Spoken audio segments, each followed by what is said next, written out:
When you come to the SD-WAN architecture now, the world is moving to quantum security. The world is moving to increasing level of threat level. The established player is generally looking at running the engine.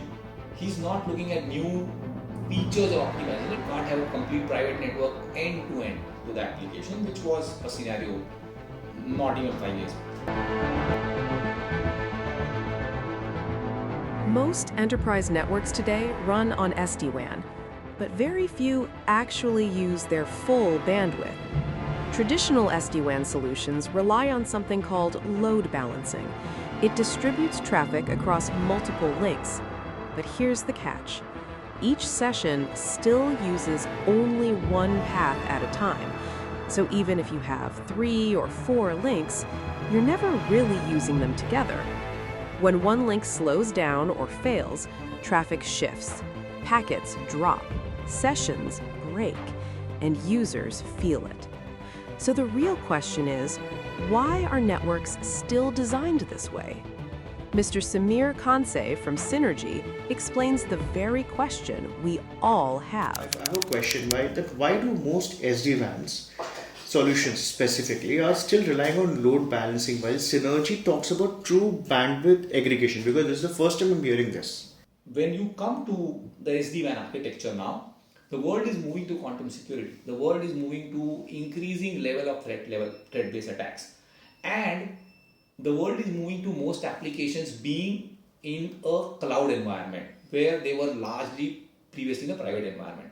Now, given all these factors, you are looking at transversing IP networks or open internet networks at some point in time or some place in your network. You can't have a complete private network end to end to the application, which was a scenario not even 5 years back. Now, because you are transversing the internet and because you are now in a quantum compute era, which can be used to secure and which can be used to attack, we are looking at a packet-based load balancing because link characteristics change much more frequently in an internet environment, say for a broadband or SIM, than it would in a much more stable MPLS era. So should the option to be shift to an MPLS era? No, you can't, because as I said, you will move to the internet because you need to go to a publicly hosted or SaaS environment for your application side. So the answer is not to stick in the tradition. The answer is to move to a packet-based technology which creates multiple sessions, sends traffic over multiple packets, ensures all these sessions are aggregated in a single tunnel, and based on the characteristic of each link and session determines whether the packet is to be sent through that session or not. You ask me why are others not moving to it? One reason is that packet-based multi-session tunnel aggregation, or as we say PMTA, is a proprietary Cnergee technology for which we have filed a patent. So can others move to it? Yes, they can. They would need to pay me a royalty for it and I will be happy to accept that royalty. But it is the future where as we move into quantum compute, I believe all vendors will eventually move to a packet-based architecture in some shape and form. I haven't necessarily invented the tech. I have adapted it in a certain manner that it is useful and deliverable. And I'm pretty sure there are enough other smart people out there who would realize that packet-based is the way to go. So, Samir, one last question which I would like to ask you is that I have always seen that people tend to trust the larger firms more than the medium size and even smaller firms for that matter. Yeah. When it comes to cybersecurity. Correct. Is it something which they should consider when they are choosing to choose SD-WAN or any of the solutions? Is big always safe? It is in your mind.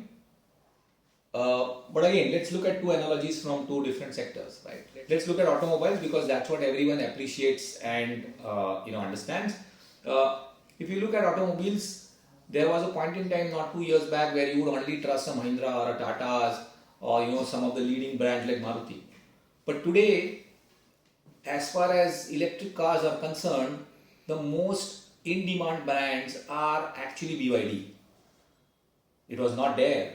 It's not something that people know about. It's not necessarily a brand whose antecedents are known, at least in this market. But people have looked at its performance. and in a way put your life at hands of that brand. Because driving a vehicle in Indian conditions is about trusting your car, and especially with the modern tech, you're trusting it with a lot more. Its emergency braking, its ability to detect collisions, and so on and so forth. Similarly, you look at another industry, which is your cosmetic industry, right? If you saw recently an acquisition by Estee Lauder of an Indian brand, Forest Essentials, not a known brand. There were many more and better known brands in the cosmetic world, like Bobbi Brown and so on and so forth. But ultimately, people did look at Forest Essentials, and to the extent where a large global brand felt the need to acquire it.